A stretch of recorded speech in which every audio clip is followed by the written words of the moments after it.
মহেশখালী উপজেলার হোয়ানক ইউনিয়নের পানিরছড়া গ্রামে কালের সাক্ষী হয়ে দাঁড়িয়ে আছে এক শতবর্ষী বটবৃক্ষ। শত বছর ধরে মাথা উঁচু করে দাঁড়িয়ে আছে এই বটগাছ। জনশ্রুতি আছে, দ্বীপের মানুষ যখন পায়ে হেঁটে এক স্থান হতে অন্য স্থানে যাতায়াত করতেন, তখন এই গাছের নিচে আসলে একটু জিরাতেন। তাই এই গাছের স্থানটি জিরানি বটতল নামেও পরিচিত। বিখ্যাত বটগাছ, এই গাছগুলা প্রায় 200 বছর হাজা আছি। এই গাছগুলার প্রত্যেকে চিনি। এই গাছগুলো লোকন গজ্জরে হাজি মোহাম্মদ হোসেন আলী, এর মাঝে শীতকার আলী পশুপাচারে আছে। এনার সব সময় পশু থাকে। মানুষ হলে গাছের ছায়ার তলে বসে গরমকালে। এই বটগাছ আজও হোসেন আলীর বাবার নাম আজমাত আলী। ও আর দাদা লাগাইয়ে গাছ আছে 15 বছর পরে গাছ লাগাইয়ে প্রায় 200 বছরের। এই গাছের তলে বহু পাখি বহু মানুষ সব আসলে বসবাস করে। এখন আর দাদা খবরস্থান এখানে কি হাত দাদা দিবলেই খবরস্থান এখানে হাত দাদা দিবলেই এই হিসেবে কি মানে মানুষের পরিচয় মানে করে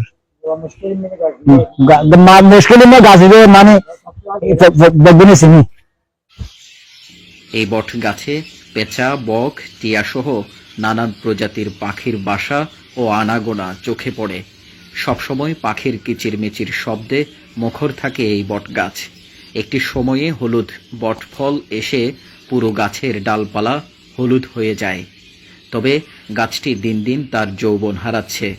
একসময় সুপ্রসারিত ডালপালা ও সবুজ ঘন পাতা থাকলেও তা এখন কমতে শুরু করেছে। গাছের পাতা যেমন কমেছে, তেমনি বিভিন্ন ঘূর্ণিঝড় ও ঝড়ো হাওয়ায় ভেঙেছে এর বিশাল বিশাল ডালপালা। তবু কালের সাক্ষী হয়ে শত বছরেরও বেশি সময় ধরে এখনও সগৌরবে দাঁড়িয়ে আছে পানিরছড়ার উত্তরাংশের বড় কবরস্থানের এই বটগাছ। গাছগুলো আগে 1947 দিয়ে আর আজও হোসেন আলীর বাবার নাম হইতে আজমুদ্দিন হইতো।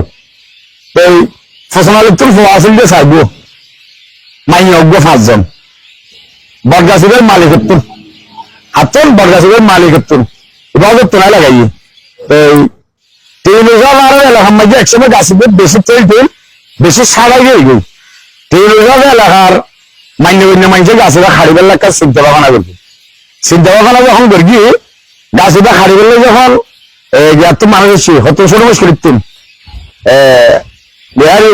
কি হয় হাটকাড়ি যখন গাছের কম মারি গিয়ে ওই তারা মারা গিয়ে একজন আর ট্রেন হিসাবে দাঁড়াইয়ে আর এমনি আর এমনি হয় আসোয়ালি বলি বু অনেক খাড়ি লাগতে ও গাছের তো করি ফং করিয়ে মারা গিয়ে যাবো গাছ 1947 ইংরেজি এখন বুঝল এখন 2024 বা 6 মাস এই গাছের বয়সের দিকে ওনারা এসে দেওয়ানা করে থাকতে এইটা হারিবেল লাগিয়ে সাহায্য করে। কারণ এদের দীর্ঘদিন গাছ মুশকিলি মানুষেরা অনেক মানুষেরা এদের নাকি এদের এত গাছ সবার খাওয়ানো যায় আর দেখানো যায়।